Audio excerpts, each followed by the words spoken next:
आइए आज कामिनी वाजपेयी की कहानियाँ में सुनते हैं आशा शर्मा जी की लिखी कहानी इस्तेमाल।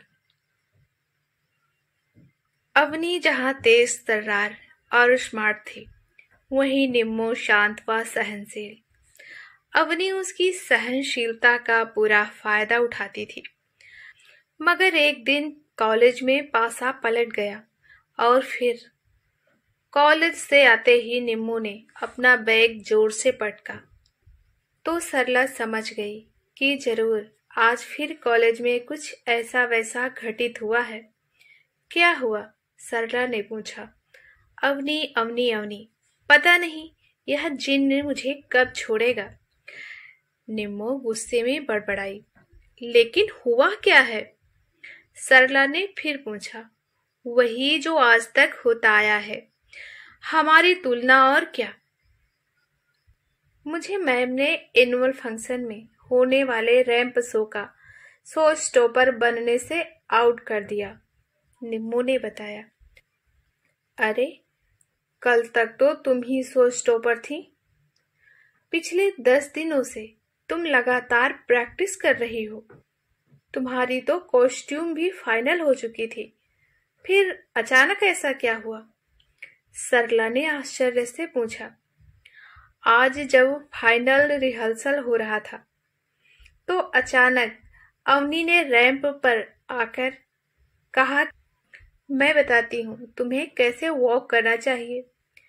फिर उसने रैंप पर वॉक करके दिखाया तो प्रिंसिपल मैम को बहुत पसंद आया।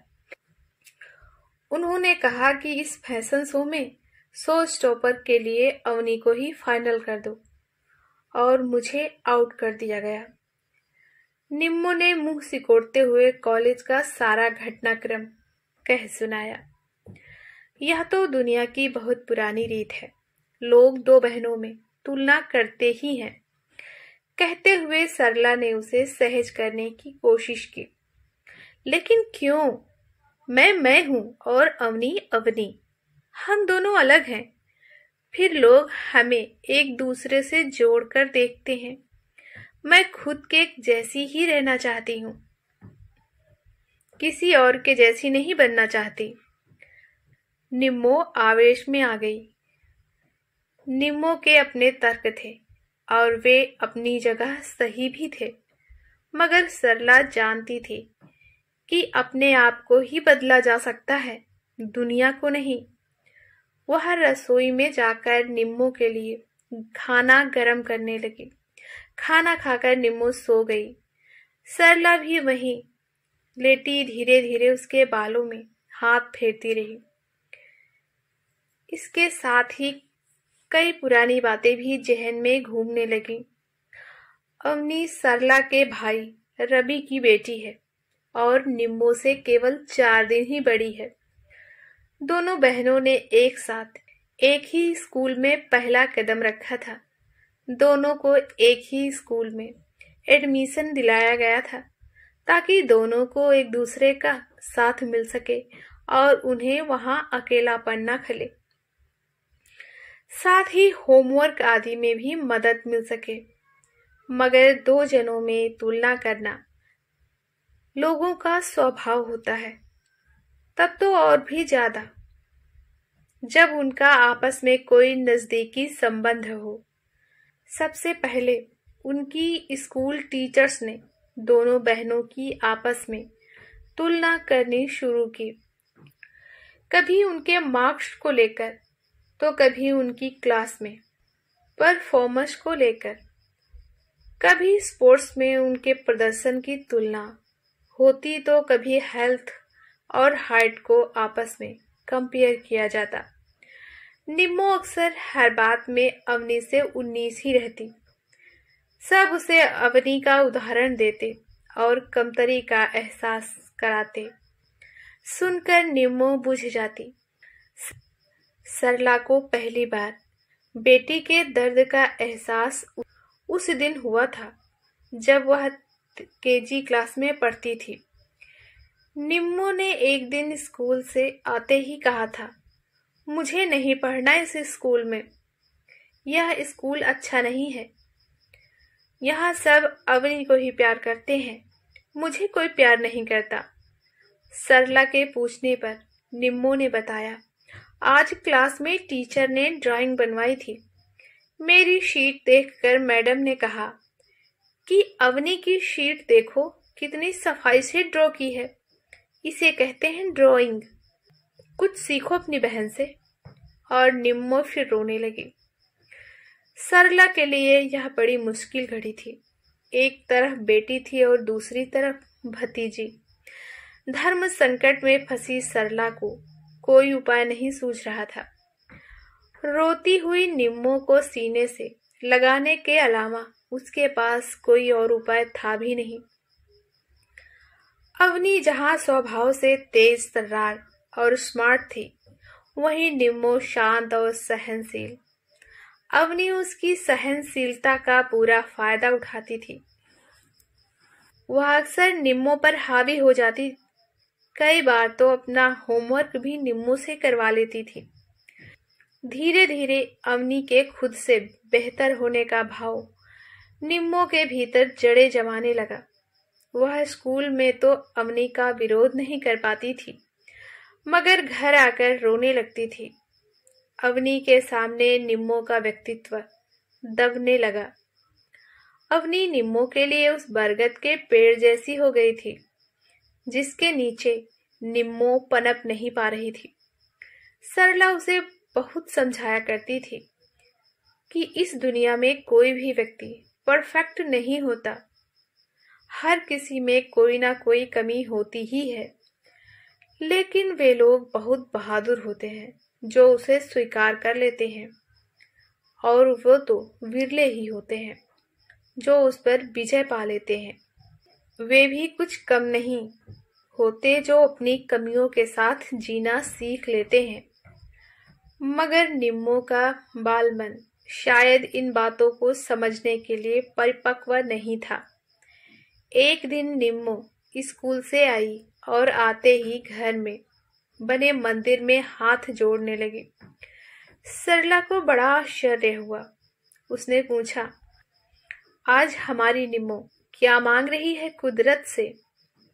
निम्मो ने मासूमियत से कहा, माँ, मैं कुदरत से प्रे कर रही हूँ कि वह अगले जन्म में मुझे अवनी जैसी सुंदर और स्मार्ट बना दे। उसके मुंह से ऐसी बात सुनकर सरला हैरान रह गई। उसने निम्मो से कहा, बिट्टो, अगला पिछला कोई जन्म नहीं होता, जो कुछ है सब यही है। कुदरत ने हर इंसान को अपने आप में बहुत ही खास बनाया है और एक दूसरे से अलग भी।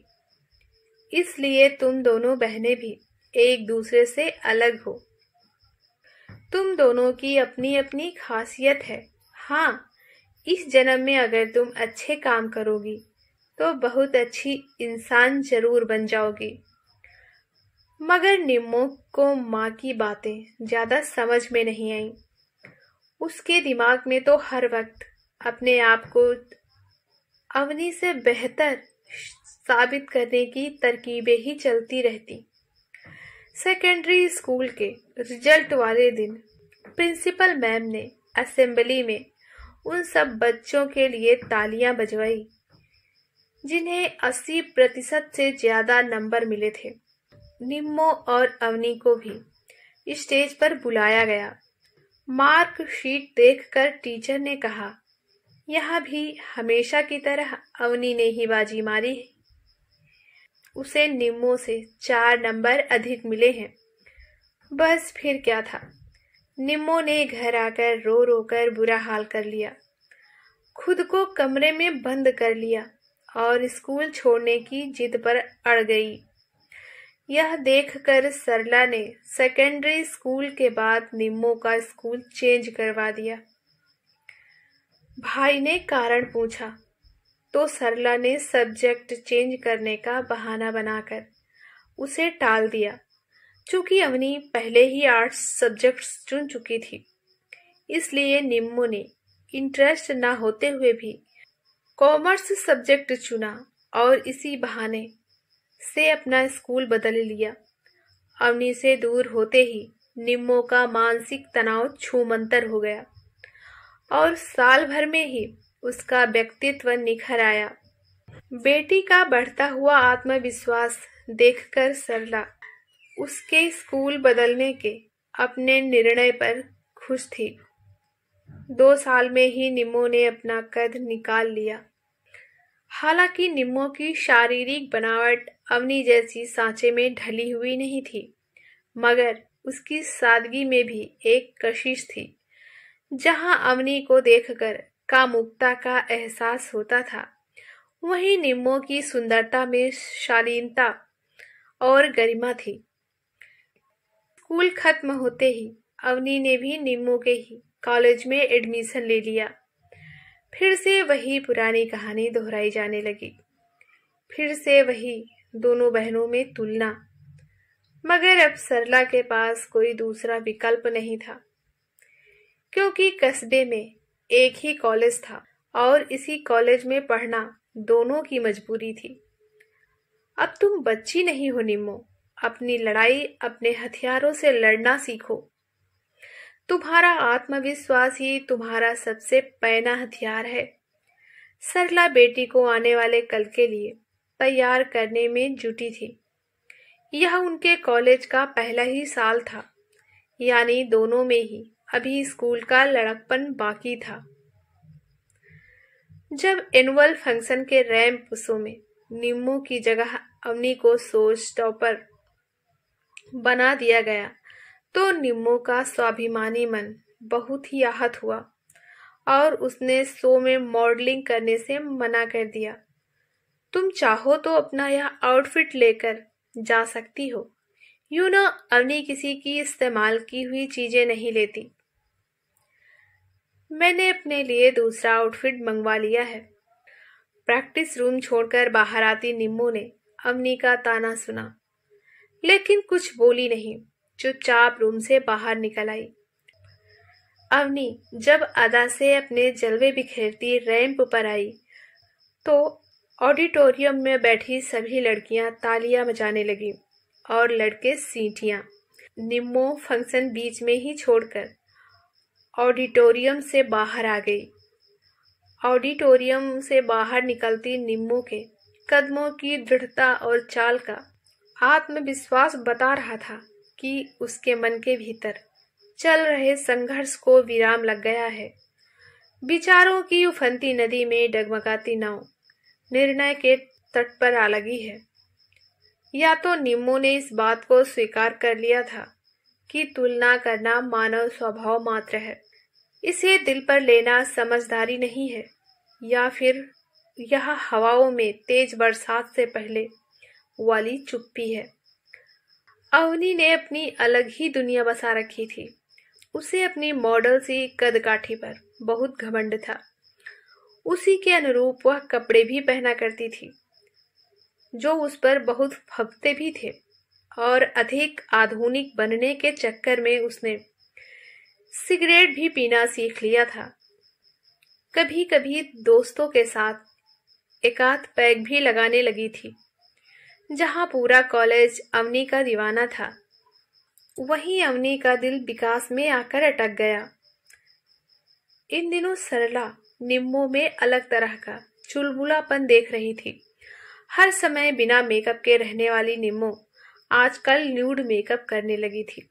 सुबह जल्दी उठकर कुछ देर योग व्यायाम भी करने लगी थी, जिसका असर उसके चेहरे की बढ़ती चमक पर साफ साफ दिखाई देने लगा था। सरला बेटी में आए इस सकारात्मक परिवर्तन को देखकर खुश थी। इस बहाने फालतू की बातों से दूर रहेगी, सोचकर सरला मुस्कुरा देती। उधर अवनी का विकास के प्रति झुकाव बढ़ने लगा था। पूरा कॉलेज उन दोनों के बीच होने वाली नोक-झोंक के प्यार में बदलने की प्रतीक्षा कर रहा था। शीघ्र ही उनका यह इंतजार खत्म हुआ। इन दिनों अवनी और विकास साथ साथ देखे जाने लगे थे। साल बीतने को आया। एक बार फिर से एनुअल फंक्शन की तैयारियां जोर पकड़ने लगी। यह वर्ष कॉलेज की स्थापना का स्वर्ण जयंती वर्ष था। इसलिए नवाचार के तहत कॉलेज प्रशासन ने कॉलेज में 50 साल पहले मंचित नाटक शकुंतला दुष्यंत के पुनः मंचन का निर्णय लिया। ऑडिशन के बाद विकास को जब दुष्यंत का पात्र अभिनीत करने का प्रस्ताव मिला तो सबने स्वाभाविक रूप से अवनी के शकुंतला बनने का कयास लगाया। लेकिन तब सबको आश्चर्य हुआ जब कमेटी द्वारा अवनी को दरकिनार कर इस रोल के लिए निम्मो का चयन किया। कमर तक लंबे घने बाल, बड़ी बड़ी बोलती आंखें और मासूम सौंदर्य, शायद यही पैमाना रहा होगा इस रोल के लिए निम्मो के चयन का। कॉलेज के बाद देर तक नाटक का रिहर्सल करना और उसके बाद देर होने पर विकास का निम्मो को घर तक छोड़ना रोज का नियम था। वैसे भी अवनी की इस सदियों पुराने नाटक में कोई खास दिलचस्पी नहीं थी, इसलिए कॉलेज में रुककर विकास का इंतजार करना उसे बोरियत भरा महसूस होता था। हवा का झोंका भी कभी एक जगह ठहरा है भला जो अवनी ठहरती। कई साथियों ने निम्मो और विकास को लेकर उसे छेड़ा भी, मगर आत्मविश्वास से भरी अवनी को अपने रूप सौंदर्य पर पूरा भरोसा था। क्या मजाल जो एक बार इस भूल भुलैया में भटका मुसाफिर बिना उसकी इजाजत के बाहर निकल सके। रिहर्सल लगभग फाइनल हो चुका था। विकास की अगुवाई में कॉलेज कैंटीन में बैठा छात्रों का दल चाय की चुस्कियों के साथ गरम गरम समोसों का आनंद ले रहा था। निम्मो और अवनी भी अन्य लड़कियों के साथ इस गैंग में शामिल थीं। यार विकास, इतने दिनों से तू दुष्यंत बना घूम रहा है, अब तो शकुंतला को अंगूठी पहना ही दे। एक दोस्त ने उसे कुहनी मारी। विकास की नजर लड़कियों के दल की तरफ घूम गई। सबने अवनी की इतराहट देखी। निम्मो बड़े आराम से समोसा खा रही थी। हाँ, यह तो होना ही चाहिए। कैसा रहेगा यदि फंक्शन वाले दिन नाटक मंचन के बाद वही अंगूठी असली वाली शकुंतला की उंगली में भी पहनाई जाए।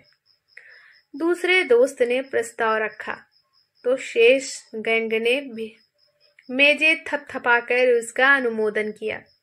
शर्माई अवनी अपनी उंगली सहलाने लगी। बेशक वह एक बोल्ड लड़की थी, लेकिन इस तरह के प्रकरण आने पर लड़कियों का संकुचित होना स्वाभाविक सी बात है। तुम सब कहते हो तो चलो, मुझे भी यह चुनौती मंजूर है। तो तय रहा फंक्शन वाले दिन नाटक के बाद। डन। विकास ने दोस्तों की चुनौती पर अपनी सहमति की मुहर लगाई और इसके साथ ही मीटिंग खत्म हो गई। एनुअल फंक्शन की शाम निम्मो का निर्दोष सौंदर्य देखते ही बनता था। श्वेत परिधान संग धवल पुष्प राशि के श्रृंगार में निम्मो असल शकुंतला का पर्याय लग रही थी। विकास और निम्मो के प्रणय दृश्य तो इतने स्वाभाविक लग रहे थे मानो स्वयं दुष्यंत शकुंतला इन अतरंग पलों को साक्षात भोग रहे हों।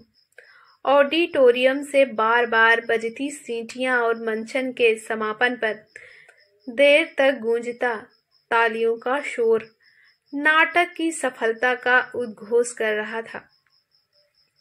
पर्दा गिरने के बाद विकास जब निम्मो का हाथ थामे मंच पर सबका अभिवादन करने आया तो बहुत से उत्साही मित्र उत्साह के अतिरेक में नाचने लगे।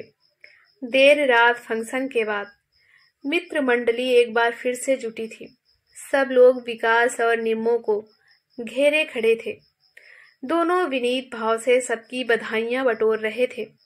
अरे शकुंतला, वह अंगूठी कहाँ है जो दुष्यंत ने तुम्हें निशानी के रूप में दी थी? अवनी के कहते ही मित्रों को विकास को दी गई चुनौती याद आई। अरे हाँ, वह अंगूठी तो तुम आज अपनी असली शकुंतला को पहनाने वाले थे ना? चलो भाई, जल्दी करो, देर हो रही है, मित्र ने कहा। अवनी अपनी योजना की सफलता पर मुस्कुराई। इसी प्रसंग को जीवित करने के लिए तो उसने अंगूठी प्रकरण छेड़ा था। विकास भी मुस्कुराने लगा। उसने अपनी जेब की तरफ हाथ बढ़ाया। जेब से हाथ बाहर निकला तो उसमें एक सोने की अंगूठी चमचमा रही थी। तुमने उंगली की नाप तो ले ली थी ना, कहीं छोटी बड़ी हुई तो? मित्र ने चुहल की। अवनी की निगाहें अंगूठी पर ठिठक गई। विकास अंगूठी लेकर लड़कियों की तरफ बढ़ा। सबकी निगाहें विकास के चेहरे पर जमी थीं। अवनी शर्म के मारे जमीन में गड़ी जा रही थी। विकास ने निम्मो का बायां हाथ पकड़ा और उसकी अनामिका में सोने की अंगूठी पहना दी।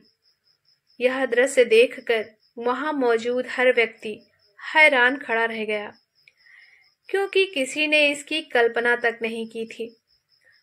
अपमान से अवनी की आंखें छलक आई। निम्मो कभी अपनी उंगली तो कभी विकास के चेहरे की तरफ देख रही थी। पूरे माहौल को सांप सूंघ गया था। निम्मो धीरे धीरे चलती हुई आई और अवनी के सामने खड़ी हो गई। अवनी निरंतर जमीन को देख रही थी। सबने देखा कि अपमान की कुछ बूंदें उसकी आंखों से गिरकर घास पर जमी ओस का हिस्सा बन गई थी। निम्मो ने अपनी उंगली से अंगूठी उतारी और अवनी की हथेली पर रख दी। बोली, तुम चाहो तो यह अंगूठी रख सकती हो। निम्मो को भी किसी की इस्तेमाल की हुई चीजें पसंद नहीं।